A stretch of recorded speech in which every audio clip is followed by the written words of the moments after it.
On June 28, 1971, tens of thousands of people converged on Manhattan's Columbus Circle for the second annual Italian-American Civil Rights League rally.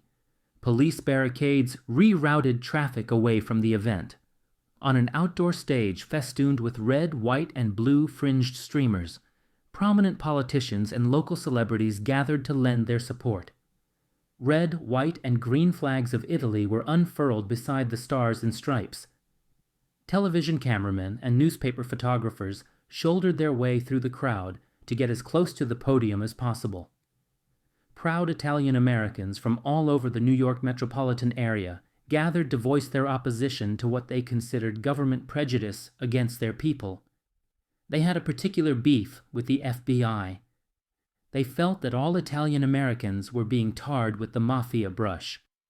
Just because a few Italians had established La Cosa Nostra, they certainly weren't all criminals, but the FBI, they claimed, treated them that way. The crowd cheered when they spotted Joseph Colombo, the founder of the Italian-American Civil Rights League, emerging from his car and making his way through the throng on foot. Oddly enough, Joe Colombo was the reigning boss of the New York crime family that bore his name. For some inexplicable reason, the League's supporters didn't see the irony. Colombo had started the League the year before to retaliate against what he considered unfair harassment from the FBI. On April 30th, 1970, Colombo's son Joseph Jr.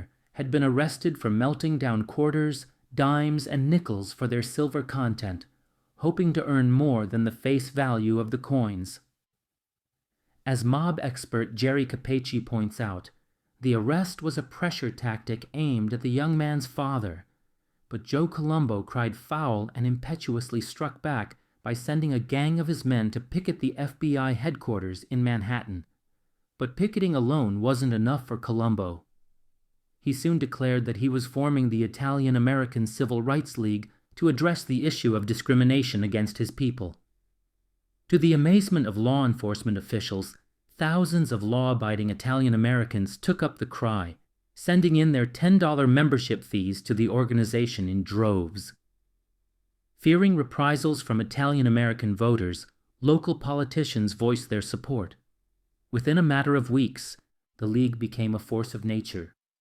50,000 people attended the first rally at Columbus Circle on June 29, 1970. The mob ordered the docks closed for the day so that union members could attend. Stores in Italian neighborhoods around the city also closed in honor of the occasion.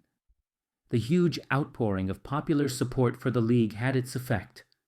United States Attorney General John Mitchell and New York Governor Nelson Rockefeller declared that the term mafia would no longer be used within their jurisdictions. The League named Joe Colombo its Man of the Year in May of that year, even though in March he had been slapped with a 2.5-year prison sentence for lying on his application for a real estate broker's license. The sentence was delayed pending appeal, and Colombo stepped up his efforts to promote the League.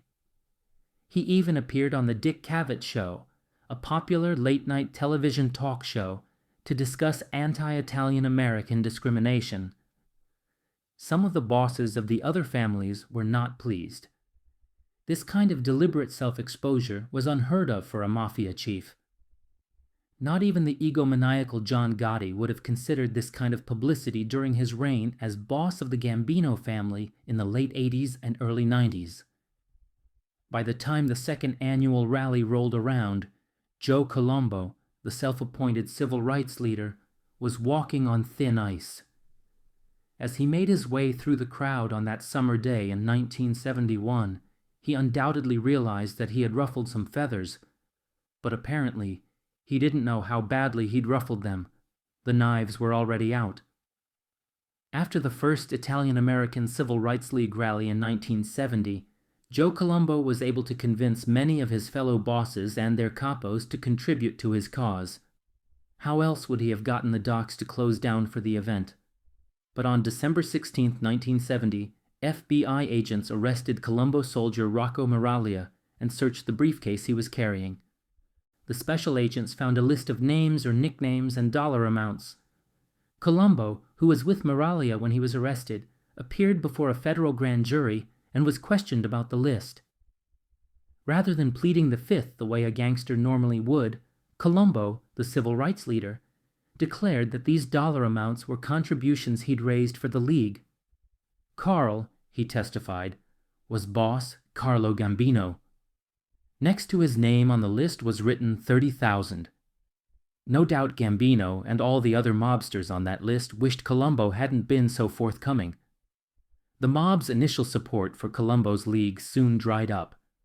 The bosses felt that he had become too public, and in the mob, that was never good for business. Joe Colombo also faced serious opposition within his own family. The Gallo brothers, Larry, Albert, and the notorious crazy Joey, had been chafing under the family's leadership for years and had already tried to take over the family in the early 60s. Joey Gallo had just been released from state prison in February 1971 after serving a 9-year stint, and his bitter feelings about the family leadership hadn't changed. Gallo and his brothers had long felt that they deserved a bigger piece of the pie for their efforts, and they'd proven in the past that they were ready, willing, and able to go to war to get what they wanted. The brothers also had a powerful ally in Genovese Capovincent Cingigante, who would one day become boss of his family. As Joe Colombo muscled his way through the crowd in Columbus Circle to get to the stage, 3 gunshots suddenly rang out. People ducked, yelled in panic, and ran for shelter. Police officers fought the stampede to get to the source of the trouble. They found Joe Colombo lying on the pavement, blood streaming from 3 head wounds. A black man holding a pistol stood over him. The police grabbed the man, but as they attempted to restrain him, a loyal Colombo retainer pulled a gun and put 3 bullets into the man's back, killing him on the spot. Police later learned that the man who shot Colombo was a street hustler named Jerome Johnson, who had somehow obtained press credentials from the League.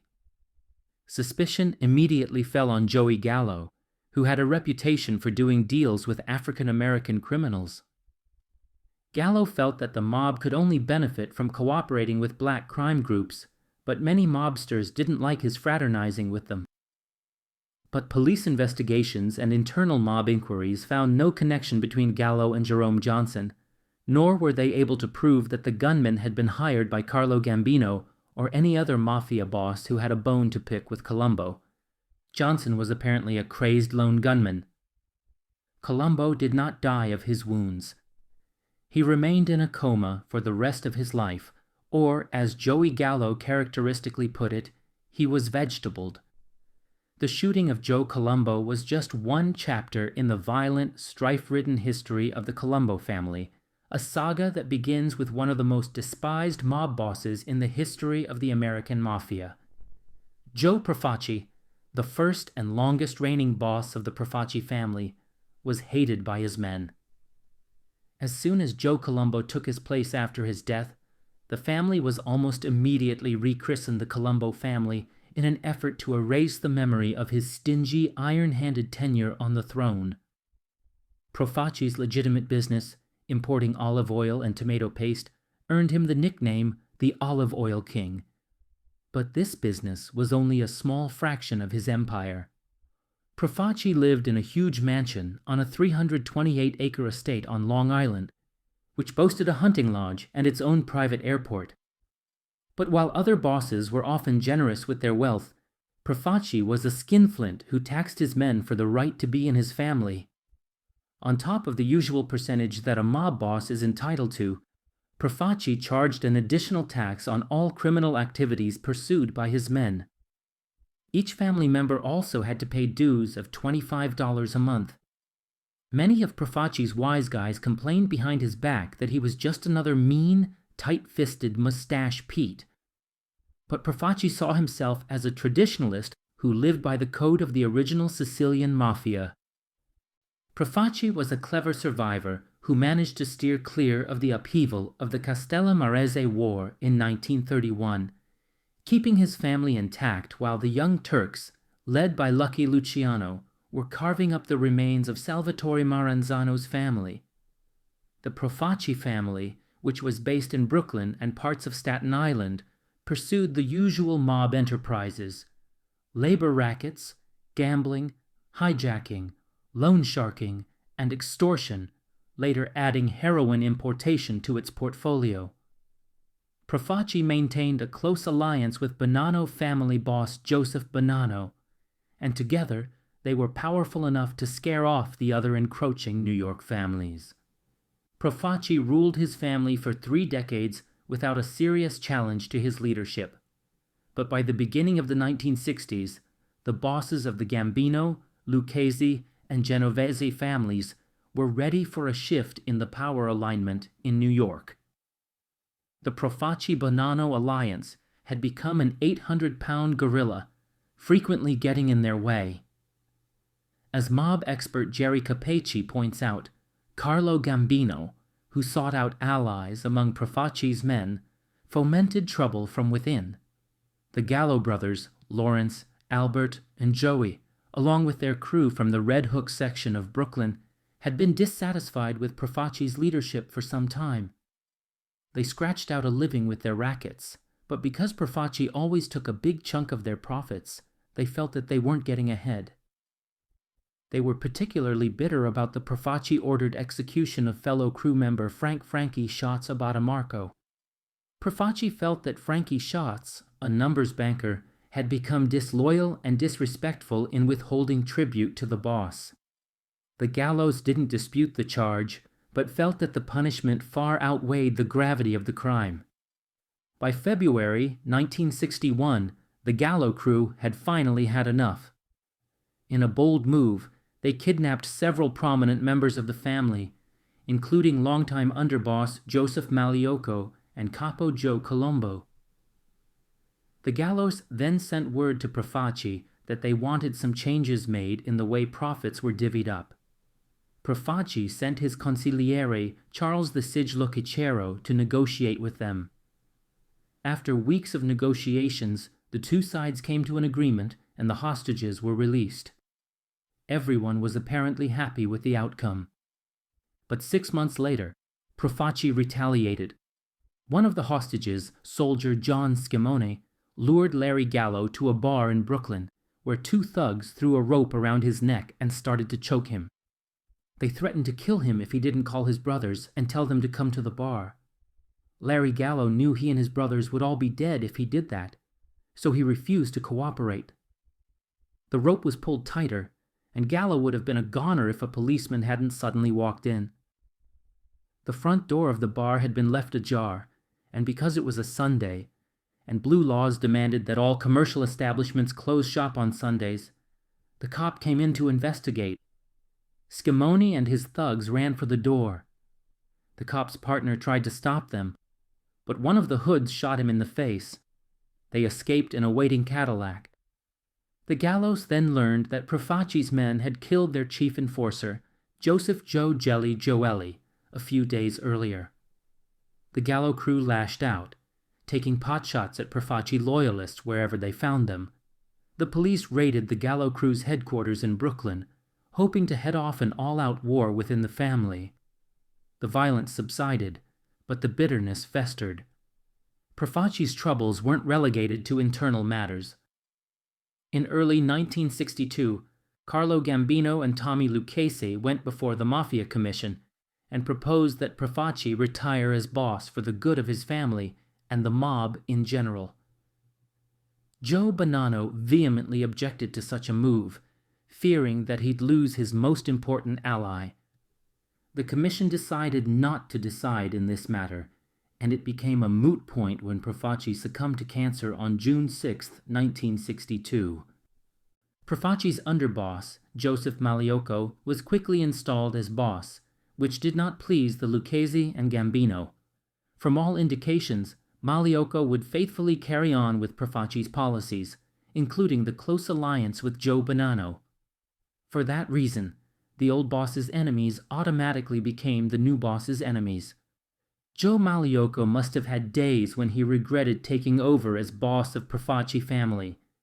The Gallo crew still wasn't happy, and they came at him with a vengeance, determined to bring him down.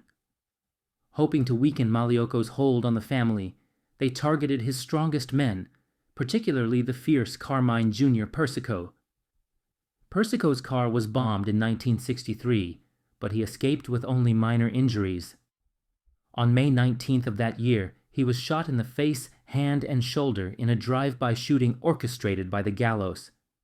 Persico was reportedly so tough that he spat out one of the bullets that entered his face. In another incident, Persico's chief enforcer, Hugh McIntosh, a giant of a man who wore a size 52 suit, was ambushed and shot but managed to survive. But the Gallo revolt came to an abrupt halt in the fall of 1963, when 2 key crew members were murdered, and 17 others were indicted on a variety of racketeering charges. With Joey Gallo already almost 2 years into a lengthy prison sentence, the Gallo crew just didn't have the manpower to keep the fight going. Malioco may have been relieved to have the pesky Gallo crew off his back, but his real troubles were just beginning. He had inherited Joe Profaci's alliance with the Bonanno family, but he was an indecisive leader and, unfortunately for him, took his cues from the ambitious Joe Bonanno.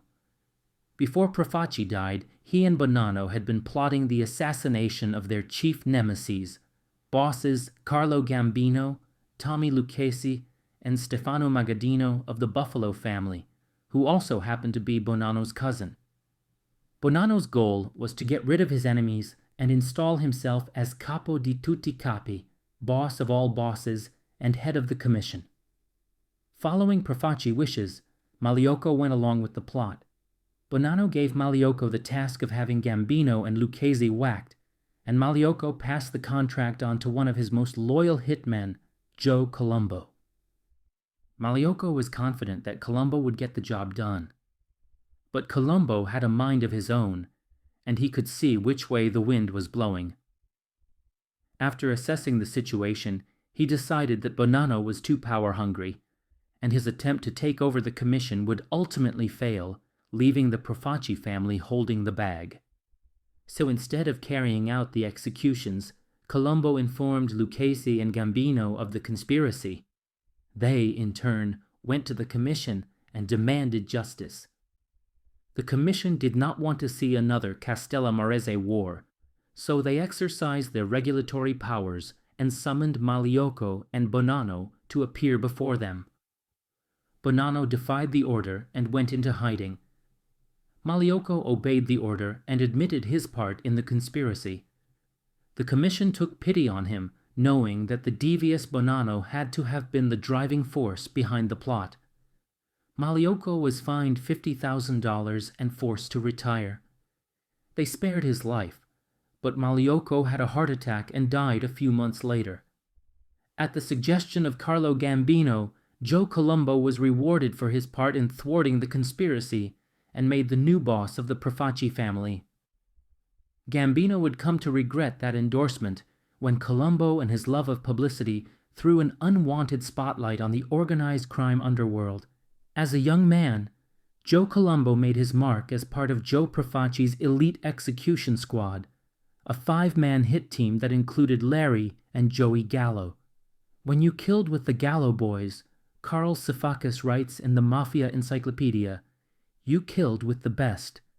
In addition to his hitman duties, Colombo initially worked as an enforcer on the docks, then moved up to running gambling dens, hijacking, and loan sharking. But perhaps what formed his thinking more than any of his criminal experiences was the gangland slaying of his father, Anthony Colombo, who was found garroted in his car along with his girlfriend. Joe Colombo knew firsthand how quickly a wise guy can fall out of favor and be exterminated. Colombo was probably thinking of his father's fate when he decided that siding with Carlo Gambino and Tommy Lucchesi was a better bet than following his own boss, Joe Malioco, and the power-mad Joe Bonanno. In January 1964, at age 41, Colombo became one of the youngest men ever to take over a mob family. Many within the Mafia welcomed the regime change, but some had their doubts about Colombo's competence. New Jersey boss Sam the Plumber de Cavalcante complained in a conversation taped by the FBI. What does he know? But as Colombo settled into his position, some felt that he was the most progressive mob leader to come down the pike in some years. Others felt he was a self-centered showboat who sported excessively expensive suits and enjoyed being covered by the press. When he formed the Italian-American Civil Rights League, his fellow mobsters didn't know what to think. On one hand, they agreed with his cause, believing that all Italian Americans were unfairly targeted by law enforcement simply because of their heritage, but on the other hand, they traditionally thrived in the shadows away from public scrutiny. Colombo, they felt, was drawing too much attention to them. After an initial showing of support, mobsters tried to distance themselves from him, especially after the FBI discovered the damning list of mob donors. The attempt on his life at the League rally in 1971 was too public to have been a mafia hit. Despite the finger-pointing by the police, it just wasn't the way the mob did things. They would have chosen an isolated spot late at night and away from witnesses, not unlike the way his father was killed. Nevertheless, Colombo's incapacitation was not an unwelcome event to those who felt he had stepped dangerously out of bounds. Colombo survived the shooting, but just barely. Brain dead and unresponsive, he lived 7 more years, finally dying in 1978. During that time, the Colombo family closed ranks and chose not to reveal the identity of their new boss. The FBI worked for 3 years to find out who he was. Finally, they discovered that the new boss was Thomas DeBella, a wise guy who hardly registered on their radar screens.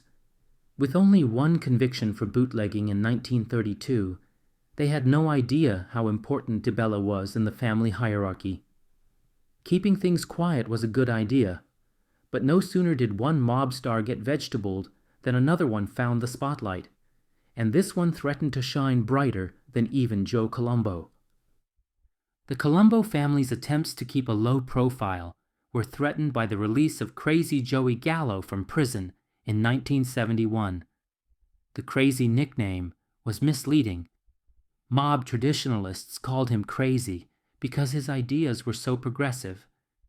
He saw the future of organized crime, and it went far beyond the Little Italy social clubs and Brooklyn hangouts of the Italian-American gangsters. There was money to be made in Harlem and other black neighborhoods, and he wanted the mob to be in on it. Gallo advocated forming partnerships with black gangsters, reasoning that they would give the mafia inroads into rackets they otherwise couldn't touch. Gallo had gained some culture during his stint at New York State's Greenhaven prison. He devoured books and newspapers and took up painting. He spoke authoritatively about the great artist he'd studied. Shortly after he returned from prison, a movie based on Jimmy Breslin's novel, The Gang That Couldn't Shoot Straight, was released. The novel and film were a comic take on Gallo's Brooklyn crew. The fictional gang kept a lion in their basement to scare tardy payments out of loan-sharking customers. The Gallo crew actually did keep a pet lion that they routinely introduced to their habitual deadbeats. Joey Gallo didn't find the movie very funny. The actor who played Kid Sally was Jerry Orbach, who would later play Detective Lenny Briscoe on the long-running Law and Order television series. Gallo wanted to set Orbach straight on how real mobsters lived, so he invited the actor and his wife to dinner. Orbach accepted the invitation and was so impressed with Gallo's knowledge of books and art that they eventually became friends. Orbach introduced Gallo to several of his show business friends. Soon, Gallo was seen around town, hobnobbing with celebrities.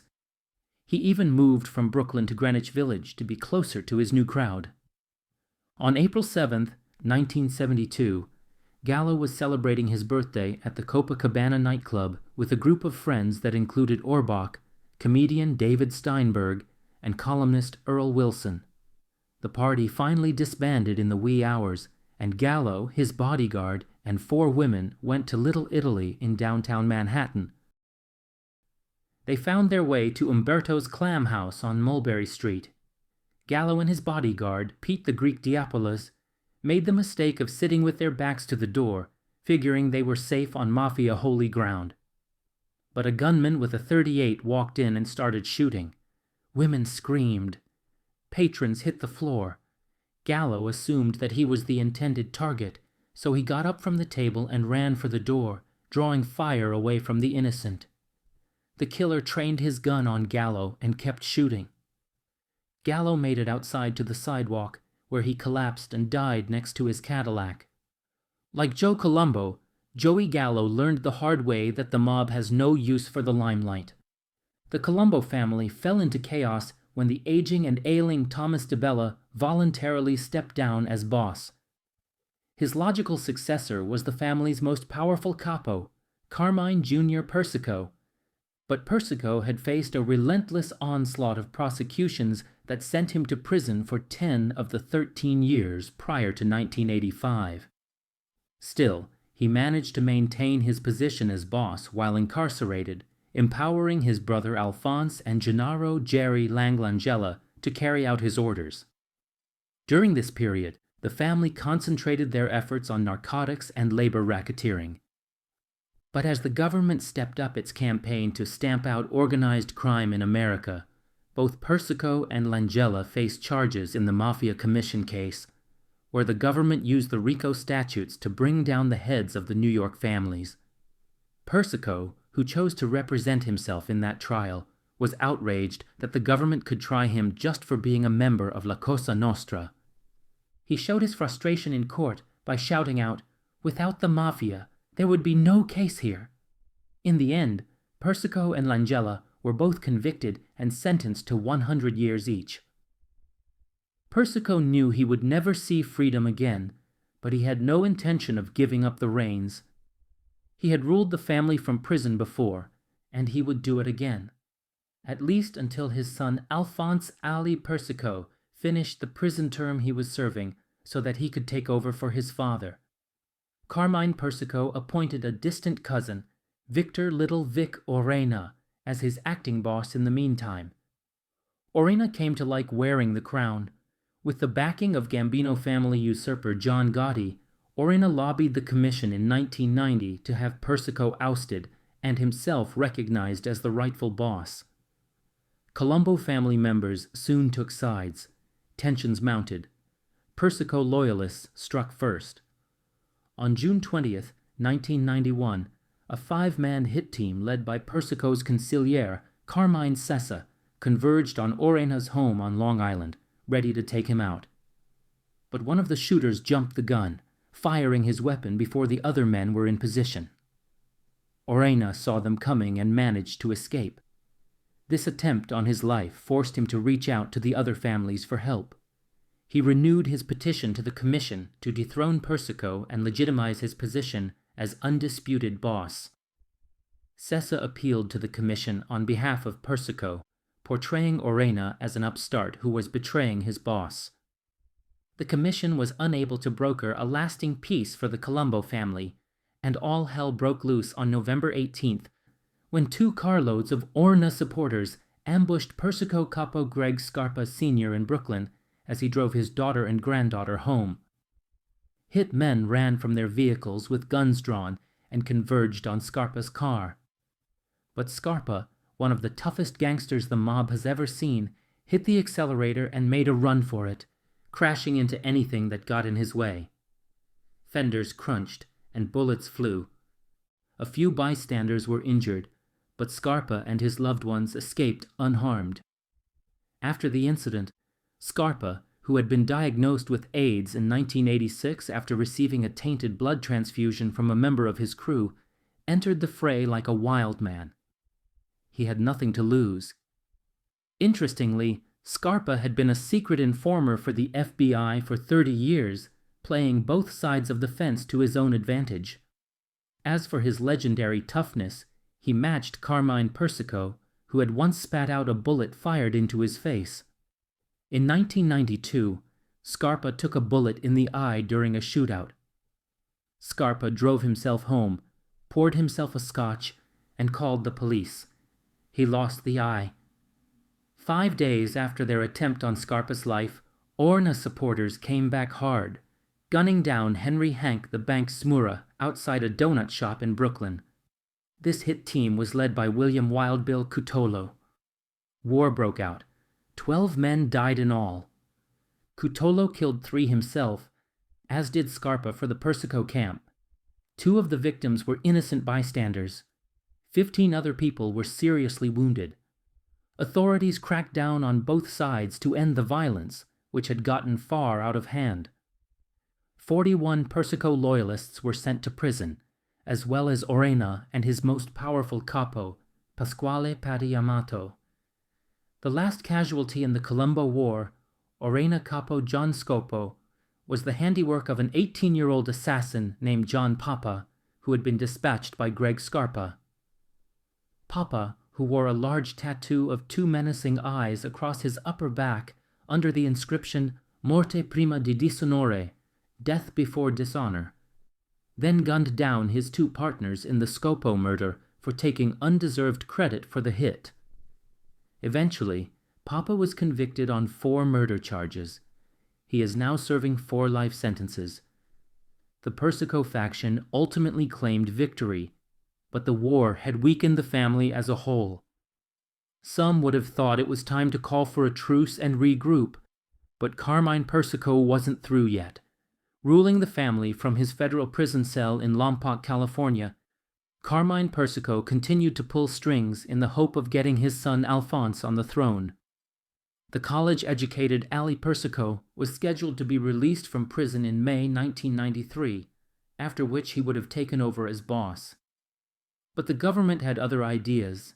They charged him with crimes relating to his participation in the Colombo War, hoping to keep him locked up. But in August 1994, he was found not guilty. Perhaps not wanting to risk a parole violation for consorting with known criminals, Alphonse Persico lay low, while one of his father's cousins, Andrew Russo, took over as acting boss in 1996. 3 years later, Russo was tried and convicted on racketeering and jury tampering charges. Alphonse took his place as acting boss, but within a few months, he was arrested by the Coast Guard off the Florida Keys for gun possession. A search of his speedboat, the Lookin' Good, yielded a loaded pistol and shotgun. In 2000, he was tried on the gun charges and sentenced to 18 months in prison. On the day of his scheduled release, January 24, 2001, Alphonse Persico was indicted for loan sharking and held without bail as a suspect in the murder of William Wild Bill Cutolo. A staunch Orena supporter during the war, Cutolo had been appointed underboss by Persico as a peace gesture in 1999, but then suddenly disappeared on his way to a meeting with the boss. Within a week of his detainment on the new charges, Alphonse Persico and 10 other key Colombo members were slapped with federal indictments. Alphonse Persico threw in the towel on December 20, 2001, pleading guilty to loan sharking, money laundering, and racketeering charges. A plea bargain deal called for him to pay the government $1 million and serve 13 years in prison. In January 2005, New York Magazine cited Carmine Jr. Persico as the boss of the Colombo family, with John Jackie DeRoss as his underboss, Joel Joe Waverly Carcacci as his consigliere, and Thomas Tommy Schatz Gioeli as his street boss. According to the magazine, Gioeli has been able to bridge the gap that exists between mobsters who were shooting at each other. But given their history, one has to wonder if the wounds of the Colombo War will ever heal. On October 14, 2004, Persico was finally indicted in New York for the Cutolo murder. However, on November 3, 2006, the judge declared a mistrial due to allegations that Cutolo's wife Marguerite had lied under oath. In the second trial, on December 28, 2007, Persico and underling John Jackie DeRoss were convicted of murder in aid of racketeering and witness tampering. On February 27, 2009, Persico was sentenced to life in prison without parole for the Cutolo murder. He served 32 years in federal prison, from 1987 until his death on March 7, 2019, at the age of 83.